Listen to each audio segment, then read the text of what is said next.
Hello my dear student, my name is Museb Ali. I am chemistry faculty of AR Memorial Senior Secondary School. Student, आज के lecture के अंदर हमारा topic है packing efficiency. हमने last lecture के अंदर क्लोज पैकिंग और इंटरस्टिशियल को पूरा कंप्लीट पढ़ लिया था। अगर आपने उन लेक्चर को नहीं देखा है तो डिस्क्रिप्शन के अंदर उनकी लिंक है, तो आप जो है देख लीजिए। क्लियर है। और हमसे जुड़ने के लिए डिस्क्रिप्शन के अंदर जो है व्हाट्सएप की एक लिंक है, यानी हमने एक व्हाट्सएप का जो है ग्रुप बनाया है, उसकी लिंक भी प्रेजेंट है। तो आप जो है व्हाट्सएप के थ्रू हमसे जुड़ सकते हैं। व्हाट्सएप में क्या होगा, कोई भी प्रॉब्लम्स आएगी या कोई भी डाउट आएगा तो आप जो है उसके अंदर आप अपने डाउट्स को क्लियर कर सकते हैं। क्लियर है स्टूडेंट्स। तो हम शुरू करते हैं पैकिंग एफिशिएंसी। एग्ज़ाम के अंदर बहुत बढ़िया क्वेश्चन आते हैं, यहाँ से बहुत ज़्यादा इम्पोर्टेंट टॉपिक है ये पैकिंग एफिशिएंसी। डायरेक्ट 2 नंबर के क्वेश्चन आते हैं, यहाँ से डायरेक्ट पूछते हैं, डायरेक्ट 2 नंबर के। क्लियर है। तो समझो पैकिंग एफिशिएंसी किसे कहते हैं। सबसे पहले मैं बात कर रहा हूँ यूनिट सेल की। देखो लास्ट लेक्चर में हमने यूनिट सेल पढ़ा था, यूनिट सेल के टाइप पढ़े थे। मैंने कहा था एकदम साफ साफ कि यूनिट सेल के जो टाइप है, simple unit cell, face unit cell, face centred unit cell और body centred unit cell, end centred unit cell, ये सारे के सारे टॉपिक पैकिंग एफिशिएंसी के अंदर पढ़ेंगे। हमने कहा था ये बात। तो आज वही चीज अपन इस टॉपिक के अंदर यूज में लेंगे। अब कैसे लेंगे ये चीज देखना आप। तो देखो आप, मैंने क्या लिया है, एक यूनिट सेल लिया है। क्लियर है। अब यूनिट सेल के अंदर उसका कुछ ना कुछ वॉल्यूम होगा। वॉल्यूम यहाँ पर देखो, लिक्विड फॉर्म में वॉल्यूम अलग होता है, सॉलिड फॉर्म में वॉल्यूम अलग होता है। वॉल्यूम सॉलिड फॉर्म में क्या होता है, उसकी लेंथ, उसकी ब्रीथ, उसकी हाइट, उन सबको मल्टीप्लाई कर दो, वो उसकी क्या आ जाएगी, वॉल्यूम हो जाएगा। क्लियर है। तो हमने माना है इसकी लेंथ 10 मीटर है, ये 10 सेंटीमीटर, चलो मीटर मान लेते, कोई दिक्कत नहीं है, 10 मीटर है। उसकी ब्रीथ, ये ब्रीथ भी 10 मीटर माना है और उसकी हाइट भी कितना माना है, 10 मीटर। देखो ध्यान देना, इस एग्जांपल से समझ आएगा पैकिंग एफिशिएंसी किसे कहते हैं।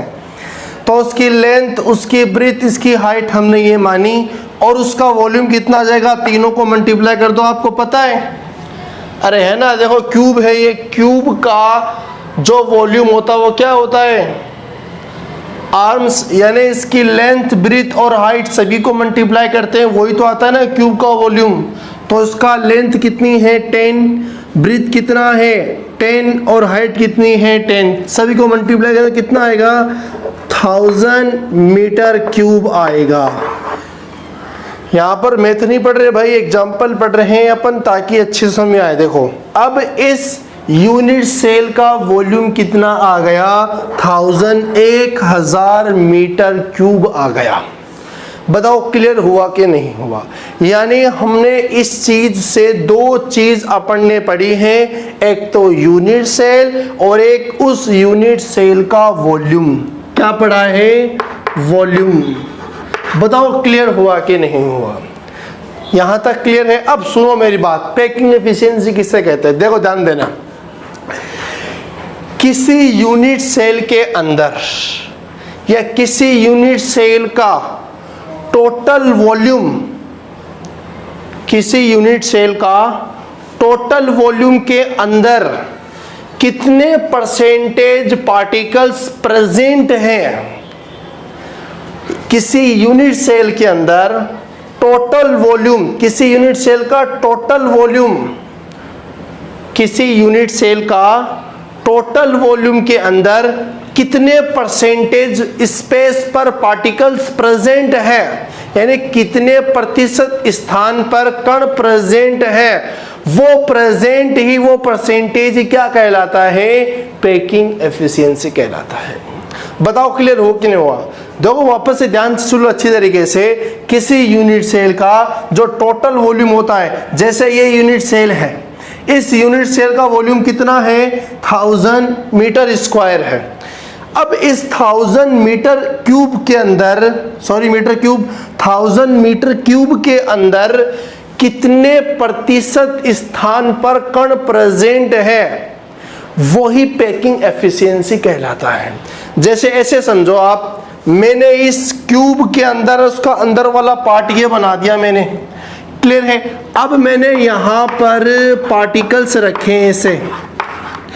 अब क्या बताओ, मेरा आपसे सवाल है, क्या इसका 100% वॉल्यूम, हमने माना 100% वॉल्यूम है, इसका 100 वॉल्यूम है, क्या ये पार्टिकल्स 100 वॉल्यूम को कवर करेंगे? क्या बताओ, 100 मीटर क्यूब वाले वॉल्यूम को कवर करेंगे क्या? बिल्कुल नहीं करेंगे, क्योंकि हमने लास्ट लेक्चर के अंदर पढ़ा था इंटरस्टिशियल क्या कहते हैं, यानी पार्टिकल्स को पास पास में अरेंज करें फिर भी कोई ना कोई स्पेस रह जाता है, उन स्पेस को क्या कहते हैं, इंटरस्टिशियल वॉइड्स कहते हैं। तो यहाँ पर वॉल्यूम यानी पार्टिकल्स को रखेंगे तो उनके बीच में स्पेस रह जाएगा, वो ऑक्यूपाई नहीं करेगा। तो जितना स्पेस ऑक्यूपाई कर रहा है, जितना स्पेस रोक रहे हैं पार्टिकल्स, उनका परसेंटेज निकालना है आपको। वही परसेंटेज क्या कहलाता है, पैकिंग एफिशिएंसी कहलाता है। क्लियर है क्या? चलो, क्या है theory, the total percentage of volume of unit cell, यानी यूनिट सेल के वॉल्यूम का total percentage filled by particles, यानी पार्टिकल्स का कितना परसेंटेज फिल्ड है पार्टिकल्स। क्लियर है क्या? बताओ हमारी बात अच्छे से समझ लेना भाई, इसको बहुत इंपॉर्टेंट है ये। यानी किसी यूनिट सेल के अंदर पार्टिकल्स कितना परसेंटेज फिल्ड है, कितने परसेंटेज जो है पार्टिकल्स ऑक्यूपाई कर रहे हैं स्पेस को, वही क्या कहलाते हैं, पैकिंग एफिशिएंसी। क्लियर है? क्या है, the total percentage of volume of unit cell filled by particles is called packing efficiency. अब पैकिंग एफिशिएंसी, जैसे अपन ने कहा ये पार्टिकल्स यहाँ पर है, अब कितना परसेंटेज कैसे निकालेंगे परसेंटेज, तो उसके लिए फॉर्मूला भी तो चाहिए ना, इसीलिए जो है पैकिंग एफिशिएंसी का एक फॉर्मूला है। क्या है, packing efficiency is equal to total volume of particles, यानी कितने यहाँ पर पार्टिकल्स है उनका वॉल्यूम, यानी पार्टिकल्स का volume upon total volume of unit cell. अब ये पार्टिकल्स कहाँ प्रेजेंट है, यूनिट सेल के अंदर प्रेजेंट है, तो यूनिट सेल का वॉल्यूम, जैसे हमने माना यहाँ पर 1000 मीटर क्यूब है, ठीक उसी तरह यूनिट सेल का जो वॉल्यूम आपको दे रखा होगा। क्लियर है? मल्टीप्लाई क्या कर देना, परसेंटेज निकालना तो क्या कर देना, मल्टीप्लाई 100। बताओ समझ में आया कि नहीं आया? क्लियर है? अब पैकिंग एफिशिएंसी के तो डेफिनेशन हमने लिखा, ये आपको जो है फॉर्मूला आपको याद रहना चाहिए। अब पैकिंग एफिशिएंसी तो समझ लिया, अब कौन कौन से यूनिट सेल है जिनकी अपन पैकिंग एफिशिएंसी निकालेंगे। अब आपको पता है यूनिट सेल जो है पूरी कितनी है अपने पास, 4 यूनिट सेल है, एक तो SCC, एक FCC, एक BCC और एक ECC, ये 4 है। तो अपने सिलेबस के अंदर NCERT के अंदर 3 ही अपने दे रखी है, एक तो SCC का निकालना है, एक BCC का निकालना और एक FCC का निकालना है। तो आप इसको राइट कर लीजिए, फिर अपन पढ़ेंगे सिंपल क्यूबिक यूनिट सेल के अंदर पैकिंग एफिशिएंसी किस तरह डिफाइन करते हैं। क्लियर है? इसको आप राइट कर लो। अब स्टूडेंट, पैकिंग एफिशिएंसी के अंदर सबसे फर्स्ट टाइप है, सबसे पहले अपन पढ़ेंगे packing efficiency of simple unit cell, यानी सिंपल यूनिट सेल के अंदर पैकिंग एफिशिएंसी कितनी होती है। तो मैंने पहले भी आपको बताया था, लास्ट लेक्चर के अंदर हमने कहा था कि packing efficiency simple cubic unit cell के अंदर 52.4% होती है। वो कैसे होती है आज अपन डिफाइन करेंगे।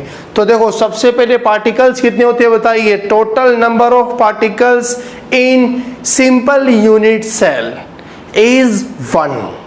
क्लियर है? चलो, तो क्या है, number of particles in simple unit cell is equal to 8 corners present होते हैं। एक वाला कॉर्नर्स एक यूनिट सेल के अंदर 1/8 का कंट्रीब्यूशन करता है, तो अपन इसको सोल्व करेंगे तो 1 आ जाएगा।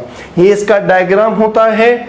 अब देखो, इस यूनिट सेल की एज लेंथ क्या होती है, यानी रूम है, इस रूम के अंदर देखो ये लेंथ आपको नजर आ रही है, लेंथ ये क्लियर है, ये लेंथ, ये इस लेंथ को हम कहेंगे ए, क्या कहेंगे, ए। देखो ये जो है ना आपको नजर आ रही है, ये है इसकी एज लेंथ, हम इसको क्या कहेंगे, ए कहेंगे।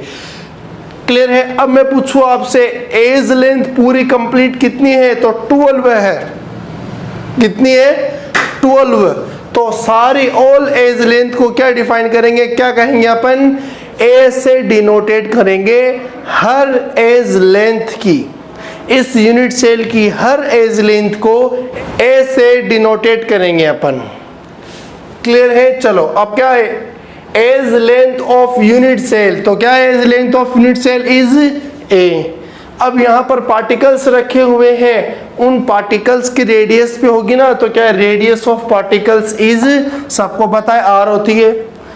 क्लियर है। चलो अब देखो आप सबसे पहले यहां पर आपका अपन ने फॉर्मूला लगाया है कि packing efficiency is equal to क्या होता है, total volume of particles upon total volume of unit cell, ये होता है आपका फॉर्मूला।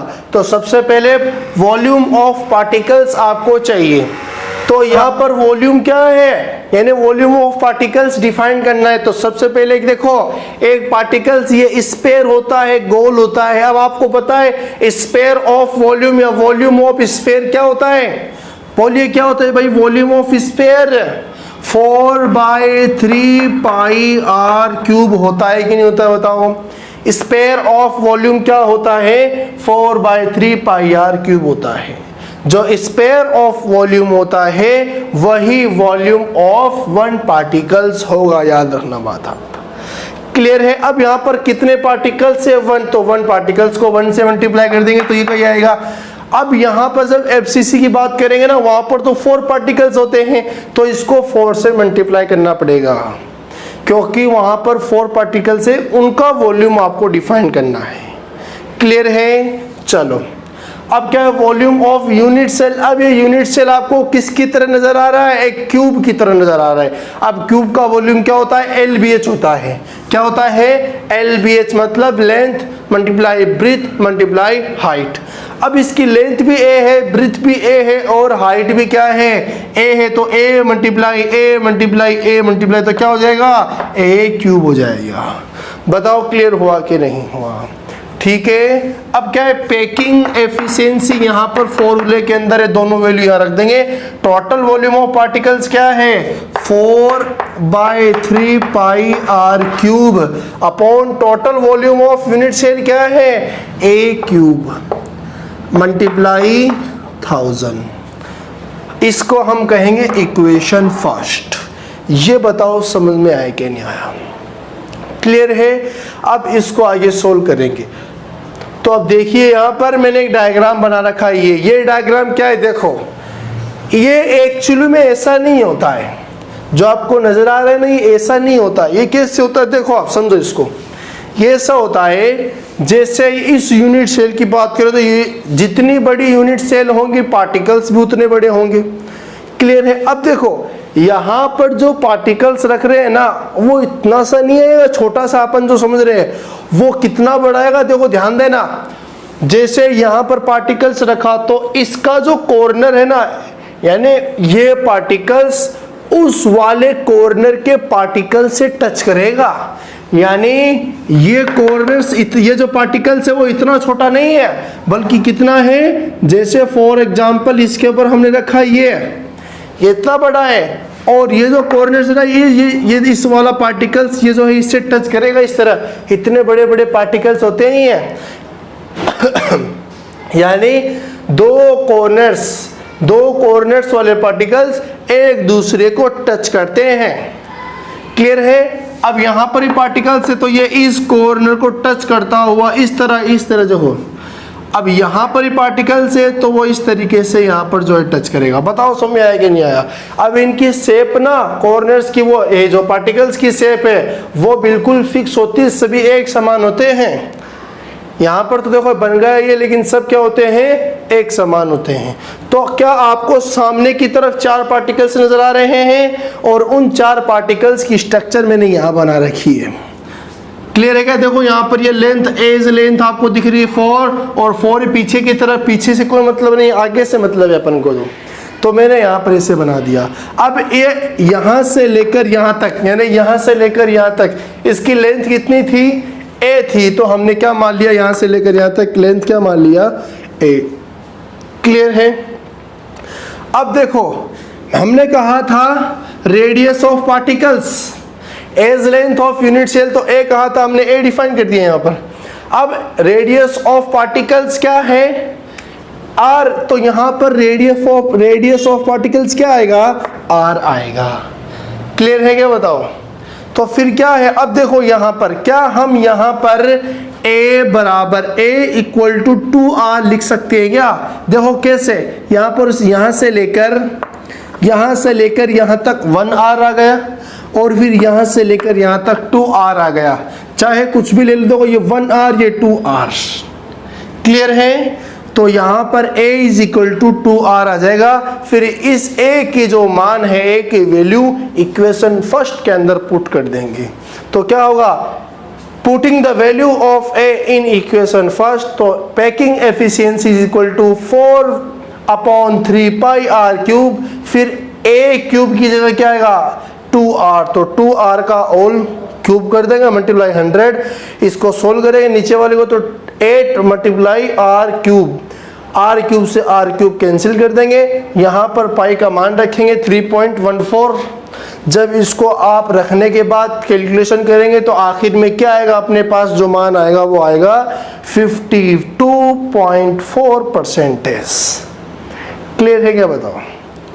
यानी जो मान आएगा वो कितना आएगा, 52.4%। कहने का क्या मतलब हुआ है कि सिंपल क्यूबिक यूनिट सेल के अंदर जितना वॉल्यूम होता है, 100% वॉल्यूम होता है फॉर एग्जांपल, उन 100% वॉल्यूम के अंदर से 52.4% वाले हिस्से के अंदर पार्टिकल्स प्रेजेंट होते हैं उस यूनिट सेल के अंदर, और जो बच गए 100 के अंदर जितने बच गए, 47 कुछ लगभग बच गया है, उतना स्पेस अनऑक्यूपाई रहता है, खाली रहता है।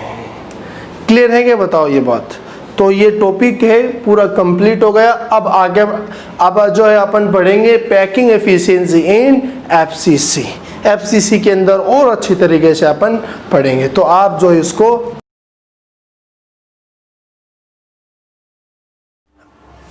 अब स्टूडेंट पैकिंग एफिशिएंसी के अंदर सेकेंड टाइप है एफसीसी, यानी हम FCC face centred cubic unit cell के अंदर पैकिंग एफिशिएंसी को अपन देखेंगे।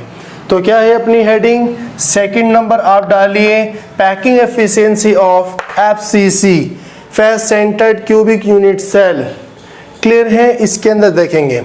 तो अब देखिए आप सबसे पहले पार्टिकल्स की बात करें, जिस तरह अपन ने एससीसी के अंदर पार्टिकल्स की बात की थी, ठीक उसी तरह पैकिंग एफिशिएंसी ऑफ एफसीसी के अंदर भी पार्टिकल्स की बात करेंगे।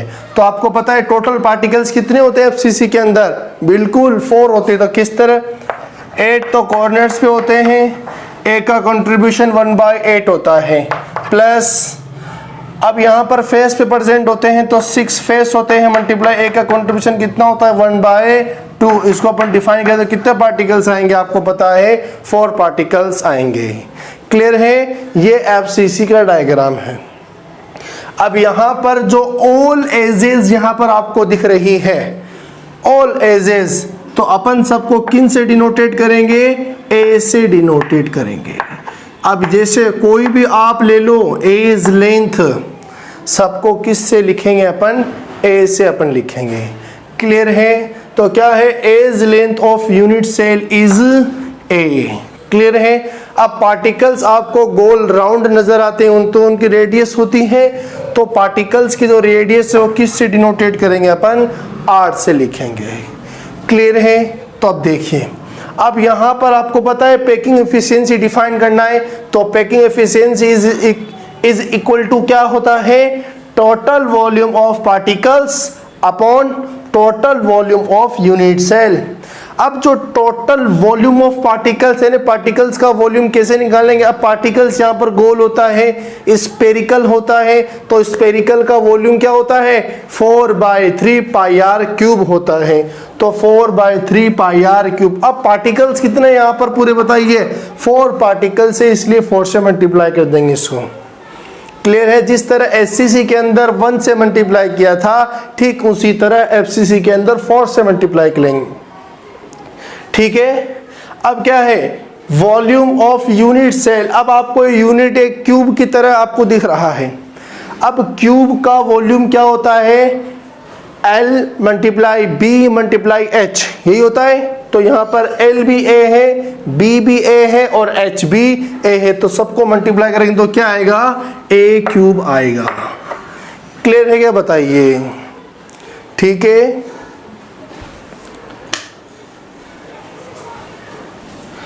अब देखो आप यहां पर टोटल वॉल्यूम ऑफ पार्टिकल्स क्या है? 4/3 पाई आर क्यूब मल्टीप्लाई 4, तो अपन यहां रख देंगे। Total volume of unit cell क्या है? A³ है, तो A³ रख देंगे। इसको 4 से ऊपर की तरफ मल्टीप्लाई करेंगे तो 4 को 4 से मल्टीप्लाई कीजिए, 16 आएगा, तो 16/3 फिर पाई आर क्यूब आया, फिर अपॉन के अंदर A³ है तो A³ × 100, ये तो आपके पास आ गया था। फिर एचसीसी के अंदर क्या किया था? इसके सामने वाला पार्ट आपको लिया था, इसका सामने वाला पार्ट। अब देखो आप, ये एक क्यूब है, घन है, यानी डब्बा है। क्लियर है? इस डब्बे का सामने वाला पार्ट जो आपको दिख रहा है, वो आप जो है उस वाले पार्ट को इमेजिन करो। आप क्या है? आपको चार पार्टिकल्स कॉर्नर पे नजर आ रहे हैं और एक पार्टिकल्स उस फेस पे आपको दिखेगा। क्लियर है? देखो ध्यान देना, यानी क्या होता है? 4 कॉर्नर्स होते हैं पहले तो। क्लियर है? अब इन 4 कॉर्नर्स के तो कॉर्नर्स वाला है, अब इनके बीच में ना, बीच में एक पार्टिकल्स और आएगा। वो कहाँ का आएगा? फेस के ऊपर पार्टिकल्स प्रेजेंट है, तो फेस वाला पार्टिकल जब इनके बीच में आएगा, क्या दूर दूर नहीं होंगे क्या? देखो ध्यान दो, 4 पार्टिकल्स 1 2 3 4 एक दूसरे से जुड़े हुए हैं। जब उनके बीच में कोई चीज रखेंगे तो वो दूर दूर चले जाएंगे। यानी कैसी स्ट्रक्चर होगी? देखो इस तरह की स्ट्रक्चर होगी। इनके बीच में पार्टिकल्स रखो तो कैसी स्ट्रक्चर होगी? इस तरह की स्ट्रक्चर होगी। बताओ क्लियर हुआ कि नहीं हुआ? इस तरह की स्ट्रक्चर होगी, और जब आप इनको इस तरह मिलाएंगे तो ऐसी स्ट्रक्चर आपको दिखेगी। बताओ क्लियर हुआ कि नहीं हुआ? अब यहाँ पर क्या, ये एजलिन तो किस से डिनोटेट कर रहे हैं? इसको A से डिनोटेट कर रहे हैं। एचसीसी के अंदर हमने क्या कहा था? A बराबर 2R कहा था। देखो एचसीसी A है, तो क्या आपको A बराबर 2R नजर आ रहा है? बिल्कुल। एक तो 1R और ये 2R, तो A बराबर 2R, तो अपन ने डायरेक्ट लिख दिया। अब देखो, क्या यहाँ पर A बराबर 2R लिख सकते हैं क्या? क्या यहाँ पर A बराबर 2R लिख सकते हैं क्या? बिल्कुल नहीं लिख सकते। क्यों नहीं लिख सकते? क्योंकि ये जो स्पेस आ रहा है ना यहाँ पर, ये रेडियस नहीं है, ये तो ऐसे ही जगह खाली स्पेस है ये। क्लियर है? अब आपका A और R के अंदर रिलेशन निकालना है। क्या करना है? A और R के अंदर रिलेशन निकालना है। तो कैसे निकालेंगे? अब देखो एक चीज, आप यहाँ पर ये 1R और ये 2R, ध्यान देना, और ये 3R और ये यहाँ पर आ गया 4R। क्या बताओ यहाँ पर ये इस स्क्वायर का डायगोनल आया कि नहीं आया? डायगोनल यहाँ पर आ गया। अब जैसे ही यहाँ पर डायगोनल आया है ये, तो इस स्क्वायर का 2 ट्राइंगल बन गए। एक तो ट्राइंगल ऊपर की तरफ और एक ट्राइंगल नीचे की तरफ। और जब किसी स्क्वायर के अंदर ट्राइंगल आ जाते हैं तो वहां पर एक थ्योरम यूज में लेते हैं जिसे पाइथागोरस थ्योरम कहते हैं। तो हम यहां पर पाइथागोरस थ्योरम लगाएंगे। देखो कैसे लगाएंगे? यहां पर है, देखो ये देखो, आपको एक ट्राइंगल ये दिख रहा है, तो अपन एक में लगा लेते हैं। क्योंकि दोनों सेम है। ये यहाँ से लेकर यहाँ तक, देखो इसको मैंने कह दिया ए, इसको कह दिया मैंने बी, इसको कहा मैंने सी और इसको कहा मैंने डी। अब मैं ट्राइंगल ले रहा हूँ ए बी सी। क्या ले रहा हूँ मैं? ए बी और सी ले रहा हूँ। इस ए बी सी ट्राइंगल के अंदर आपको पाइथागोरस थ्योरम लगाना है। क्लियर हुआ कि नहीं हुआ बताओ? ये सब कुछ आपको मेरे ख्याल से समझ में आ चुका है और 2021 के अंदर ये सवाल आने की संभावना है बोर्ड एग्जाम के अंदर। बहुत बढ़िया सवाल है ये। क्लियर है? 2019-18 के अंदर जो है एससीसी पूछ लिया गया है। अब ये सवाल इस साल 2021 के एग्जाम में आ सकता है। तो आप जो है इस पूरे इसको जो है कंप्लीट उतार लीजिए। फिर हम यहाँ पर ट्राइंगल ए बी और सी के अंदर पाइथागोरस थ्योरम लगाएंगे। फिर अपन ए और आर के बीच में रिलेशन निकालने के बाद उस ए वाले वैल्यू को यहाँ पर रख देंगे अपन। इसको कह दो इक्वेशन नंबर फर्स्ट। क्लियर है? यहाँ से अपन करेंगे, तो आप इसको राइट कर लीजिए। स्टूडेंट ये डायग्राम मैंने यहाँ बना दिया। अब इसके अंदर क्या करेंगे? ट्राइंगल ए बी सी के अंदर पाइथागोरस थ्योरम लगाएंगे। क्यों लगा रहे? क्योंकि ए और आर के बीच में अपन को रिलेशन निकालना है। तो क्या है? Relation between a and r. तो क्या है? From triangle A B C, यानी ए बी सी से इसके अंदर क्या लगाएंगे? Pythagoras theorem. तो क्या होता है? सबसे पहले ये 90 डिग्री के सामने क्या है? ए सी। तो ए सी का स्क्वायर इक्वल टू, फिर क्या है? बी सी का स्क्वायर प्लस, फिर क्या है? ए बी का स्क्वायर। बताओ समझ आया कि नहीं आया? अब देखो ए सी इक्वल टू क्या है? देखो ध्यान देना, या ए से लेकर सी तक इसकी डिस्टेंस आपको क्या दिख रही है? ये यहां से लेकर यहां तक 1r, ये यहां से लेकर यहां तक ये 2r हो गई, और ये यहां से यहां तक 3r, और ये नीचे की तरफ 4r। तो ए C is equal to 4r। तो यहां पर क्या लिखेंगे अपन? 4r का square equal to B C. ये बी सी किसके इक्वल है बताइए? ए के इक्वल है। बिल्कुल सही, A square plus A B किसके इक्वल है? ए बी, ये भी ए के इक्वल है, तो ये ए स्क्वायर। अब आप इसको हल कर लीजिए। तो 4r का स्क्वायर कितना आएगा? 16r square equal to a square plus a square. Clear है? अपन को वैल्यू चाहिए ए की वैल्यू। देखो इक्वेशन फर्स्ट क्या थी अपने पास में? Packing efficiency is equal to 16/3 pi are cube upon a cube multiply 100। ये था ना। यहां पर किसकी वैल्यू चाहिए? ए की वैल्यू चाहिए। क्लियर है? तो अब यहां से ए की वैल्यू निकालना तो कैसे करेंगे? देखो ये 2a हो गया, 16r स्क्वायर, ये 2a स्क्वायर। क्लियर है? अब यहां से इसको अपन जो है काट देंगे। काटने के बाद कितना बचेगा यहाँ पर? 8r square equal to a square. Square का हटाएंगे, यहाँ पर रूट लगेगा, तो a की वैल्यू क्या आ जाएगी? देखिए a is equal to root 8r square की वैल्यू क्या होती है? 2√2r आ जाएगा, 2√2r। क्लियर है क्या? बताओ। अब यहां पर a की वैल्यू आ चुकी है। इस a की वैल्यू को इक्वेशन फर्स्ट के अंदर पुट कर देंगे। क्लियर है? चलो अब क्या है? इस a की वैल्यू को इक्वेशन फर्स्ट के अंदर पुट कर देंगे। तो packing efficiency is equal to 16/3 pi are cube upon a की वैल्यू क्या है? 2√2r। तो 2√2r का होल क्यूब मल्टीप्लाई 100।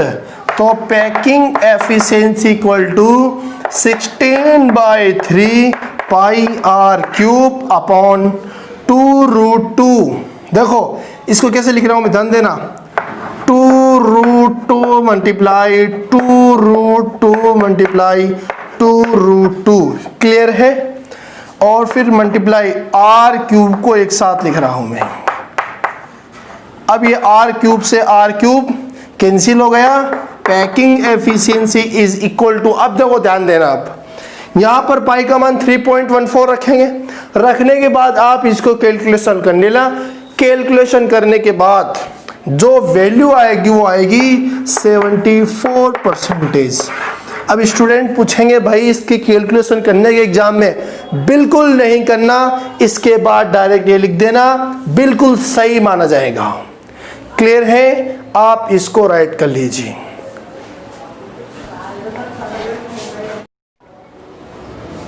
अब स्टूडेंट पैकिंग एफिशिएंसी के अंदर हम पढ़ेंगे बीसीसी, यानी बीसीसी के अंदर पैकिंग एफिशिएंसी पढ़ेंगे अपन।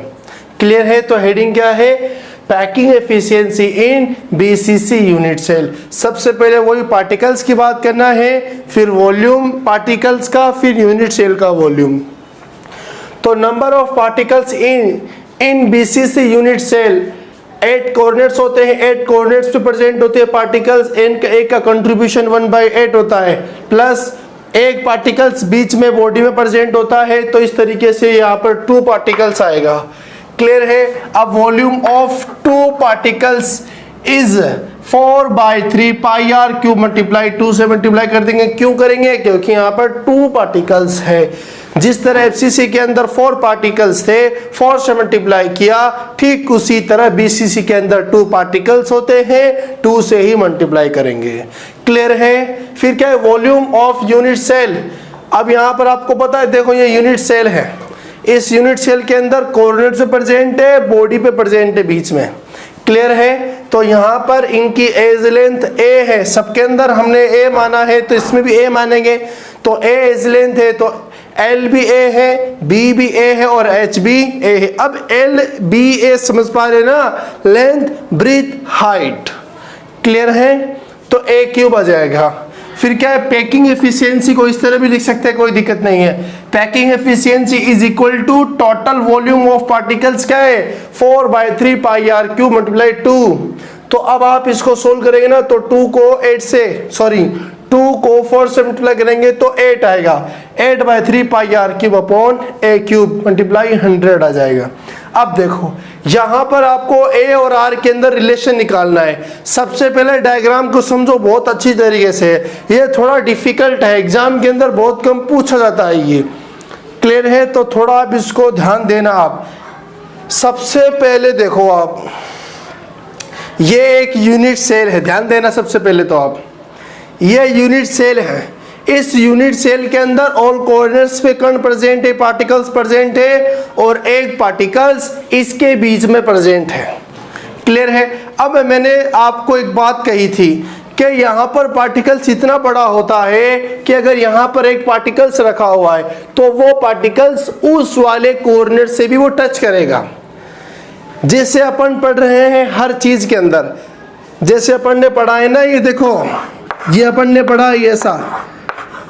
अब ये कण जो है, ये पार्टिकल्स यहाँ रखा हुआ है और ये पार्टिकल्स वहां रखा हुआ है, तो ये दोनों पार्टिकल्स एक दूसरे को टच कर रहे हैं, जबकि एफसीसी के अंदर टच नहीं करते हैं, क्योंकि इसके बीच में आता है पार्टिकल्स, तो 4 पार्टिकल्स दूर दूर चले जाते हैं, तो ये दोनों पार्टिकल्स टच नहीं करेंगे एफसीसी के अंदर। अब बीसीसी के अंदर क्या होता है? अब देखो ये बीसीसी में पार्टिकल्स यहाँ पर फेस पे नहीं होते, जबकि बीच में होते हैं। क्लियर है? तो मैं यहाँ पर 3 पार्टिकल्स ले रहा हूं, देखो ध्यान देना, 3 पार्टिकल्स। एक तो उस कॉर्नर वाला पार्टिकल्स, क्या आपको दिख गया? बिल्कुल दिख गया। और एक बीच वाला पार्टिकल्स। क्लियर है? तो ये कॉर्नर वाला पार्टिकल्स बीच वाले पार्टिकल्स को टच करेगा। क्लियर है? और ये पार्टिकल्स नीचे वाले वो जो कॉर्नर आपको दिख रहा है, उस कॉर्नर के पार्टिकल्स, वहां पर एक पार्टिकल्स है, वो पार्टिकल्स बीच वाले कॉर्नर को टच करेगा। देखो ध्यान से समझो आप, मैं 3 पार्टिकल्स ले रहा हूं, एक तो वो उस कॉर्नर वाला, ऊपर वाला, एक बीच वाला और एक नीचे वाला, यानी इसके जस्ट अपोजिट ऐसे बीच में से। क्लियर है क्या बात? अब देखो आप, ये ऊपर वाला है पार्टिकल्स ए, ये बीच वाला है और ये नीचे की तरफ है वहां कोने वाला। नीचे की तरफ वाला, ये तो ऊपर वाला है, ये बीच वाला और ये नीचे वाला। बताओ ये समझ में आया कि नहीं आया? चलो अगर ये समझ में आएगा तो सारा काम अपने आप हो जाएगा। क्लियर है क्या? अब देखो यहाँ पर आपको दो ट्राइंगल बनाना है। देखो ध्यान देना, सबसे पहले आप क्या करेंगे, इन तीनों के तीनों जो अपने पास पार्टिकल्स है ना, उनके बीच में इस तरीके से उनकी जो रेडियस होती है ना उनको मिलाएंगे। अब तो इस पार्टिकल्स की रेडियस को मिलाया, ये आ गई। इस बीच वाले पार्टिकल्स के अंदर दो रेडियस होती है, एक तो यहाँ पर और एक यहाँ पर, दोनों को मिला दिया। समझ पा रहे? और एक पार्टिकल्स इस वाले पार्टिकल्स की रेडियस को यहाँ पर अपन ने मिला दिया, तो एक आपको क्या मिल गई, इस तरीके से लाइन मिल गई। और इसको क्या कह दिया अपन ने, AD। क्लियर है क्या? बताओ। चलो अब आपके पास एक ऊपर पार्टिकल्स है और एक उसके सामने वाला ऊपर पार्टिकल्स है। एक ऊपर पार्टिकल्स और इसके सामने वाला ऊपर पार्टिकल C, वो रहा। क्लियर है क्या? देखो A तो ये है, या चलो A उसको मान लेते हैं, इसको मान लेते हैं ना, A इसको मान लिया, B उसको मान लिया, C इसको मान लिया। क्लियर है? तो A और C यहां पर एक डायगोनल बनाएंगे, एक A से C की तरफ ऊपर की तरफ क्या बनाएंगे, एक डायगोनल बनाएंगे, ऐसा खुद से बनाएंगे। क्लियर हुआ कि नहीं हो? बताइए। चलो अब देखो, अब यहां पर अपन को दो ट्राइंगल मिल गए। एक तो मिला है ACD। क्या मिला है? ACD। अब इस ट्राइंगल को उठा के मैंने यहां रखा है। देखो A से C डायगोनल है, A से C डायगोनल है। क्लियर है? अब A और D के बीच में तीन पार्टिकल्स रखे हुए हैं, A और D के बीच में तीन पार्टिकल्स रखे हुए हैं, C से D और ये C से D आ गया। क्या आपको ये ट्राइंगल यहां पर नजर आ रहा है? बिल्कुल। अब देखो A और C किसके इक्वल है? यहां पर देखना, AC किसके इक्वल है? AC किसी के इक्वल नहीं है, यही डिफाइन करना है आपको। क्लियर है? अब क्या है, A से D, अब किसके बराबर है ये? A से D है 4R के इक्वल। क्लियर है? और A से C आपको डिफाइन करना है, C से D किसके इक्वल है? A के इक्वल है। तो बताओ समझ में आया कि नहीं आया? क्लियर है? अब एक डायगोनल ये रहा, एक ट्राइंगल ये रहा, ABC। इन दोनों ट्राइंगल के अंदर क्या करना है? पाइथागोरस थ्योरम लगाना है। बताओ क्लियर हुआ कि नहीं हुआ? तो आपको एक A की वैल्यू आएगी, वो A की वैल्यू आपको यहाँ पुट करना है। पुट करने के बाद में आपको पैकिंग एफिशिएंसी मिल जाएगी। इसको आप इक्वेशन फर्स्ट दे दो, इसको आप राइट कर लीजिए, फिर दोनों ट्राइंगल के अंदर अपन पाइथागोरस थ्योरम लगाते हैं। अब स्टूडेंट हम A और R के अंदर रिलेशन करेंगे। तो सबसे पहले आपके पास एक ट्राइंगल था ACD, यानी जो चार पार्टिकल्स और तीन पार्टिकल्स यहाँ रखे हुए थे ना, वो ट्राइंगल लिया है सबसे पहले। तो इसके अंदर क्या है? पाइथागोरस थ्योरम लगाएंगे। तो AD का स्क्वायर इक्वल टू AC का स्क्वायर प्लस CD का स्क्वायर। क्लियर है? अब यहाँ पर AD किसके इक्वल है? AD 4R के इक्वल है, तो 4R का whole square equal to AC। देखो ये जो अपन ने डायगोनल बनाए ना, ये किसी के भी इक्वल नहीं है, तो आपको यहाँ पर AC की जगह AC रखना, स्क्वायर प्लस CD किसके इक्वल है? CD A के इक्वल है, तो A का स्क्वायर आ जाएगा। इसको हम कह देंगे इक्वेशन सेकंड। अब दूसरा जो आपने ट्राइंगल लिया था उसके अंदर पाइथागोरस थ्योरम लगाएंगे। तो यहाँ पर ABC, तो फ्रॉम ट्राइंगल ABC से, तो अपने पास में यहाँ पर AC square equal to AB square plus BC square. अब यहाँ पर AC किसी के इक्वल नहीं है, तो AC का AC आ जाएगा। अब ए बी किसके बराबर है, ए बी ए के बराबर तो ए का स्क्वायर प्लस बी सी किसके इक्वल है, ए के बराबर तो ए का square, a square plus a square is equal to 2a square, तो ए c square equal to 2a square. अब इस ए सी की वैल्यू इक्वेशन सेकंड के अंदर यहाँ पर पुट कर देंगे अपन, तो from equation second and equation third क्या होगा, यहाँ पर अपने पास में है 4r स्क्वायर इक्वल टू ए सी का वैल्यू क्या है, ए सी का वैल्यू है 2a स्क्वायर, तो 2a स्क्वायर का ऐसा कैसा आ जाएगा। अब यहाँ पर स्क्वायर है, यहाँ पर भी स्क्वायर है, तो इसलिए डबल स्क्वायर नहीं करेंगे, यानी इस पूरी की पूरी वैल्यू का मान है 2a, तो 2a आ गया। क्लियर है, यहाँ पर ए स्क्वायर का वैल्यू ए स्क्वायर आ गया। इसको सोल्व करेंगे तो 4r स्क्वायर का जो स्क्वायर करेंगे 4r का स्क्वायर कितना आएगा, 16r स्क्वायर इक्वल टू, अब ये तो 2a स्क्वायर है और ये 1a स्क्वायर, तो दोनों को ऐड कर देंगे तो 3a स्क्वायर आ जाएगा। क्लियर है, अब यहाँ से a की वैल्यू निकालने के लिए क्या करेंगे, इस 3 को आप नीचे भेज देंगे तो डिवाइडर के अंदर चला गया 16r स्क्वायर अपॉन 3, इसको नीचे में 3 आ गया, फिर a स्क्वायर। अब यहाँ से या स्क्वायर हटाएंगे तो क्या लगेगा, यहाँ पर रूट लगेगा, तो रूट 16r स्क्वायर की वैल्यू कितनी आएगी 4r और रूट 3 का रूट 3 इक्वल टू 1। तो ये a की वैल्यू कहाँ रखेंगे अपन, इक्वेशन फर्स्ट के अंदर रखेंगे। तो putting the value of a in equation first, equation first क्या है 8/3 पाई r cube upon a cube था, तो a की वैल्यू क्या है 4r अपॉन रूट 3, इसका क्या कर देंगे क्यूब कर देंगे, ये सारा आप जो है r क्यूब से r क्यूब कैंसिल हो जाएगा और पाई की वैल्यू 3.14 रखेंगे, कैलकुलेशन करेंगे, कैलकुलेशन करने के बाद इसका मान आएगा 68%। बहुत आसान है, इसीलिए आप जो है इसको बहुत अच्छे तरीके से समझें। ये टॉपिक पूरा कंप्लीट हो चुका है पैकिंग एफिशिएंसी, और अभी भी आपको कोई प्रॉब्लम है तो कमेंट के थ्रू या व्हाट्सएप नंबर आपको मिले हुए हैं, उसके थ्रू जो है आपकी प्रॉब्लम को सॉल्व कर सकते हैं। अब एक चीज़ देखो, आप हमने क्या पढ़ा, पैकिंग एफिशिएंसी। डायरेक्ट क्वेश्चन पूछते हैं कि बीसीसी का या एफसीसी का या एससीसी का पैकिंग एफिशिएंसी कितना होता है, तो आप लिख लीजिए, आप एससीसी सिंपल क्यूबिक का होता है 52.4% पैकिंग एफिशिएंसी, यानी 100% के अंदर इतने प्रतिशत स्थान पर पार्टिकल्स प्रेजेंट होते हैं।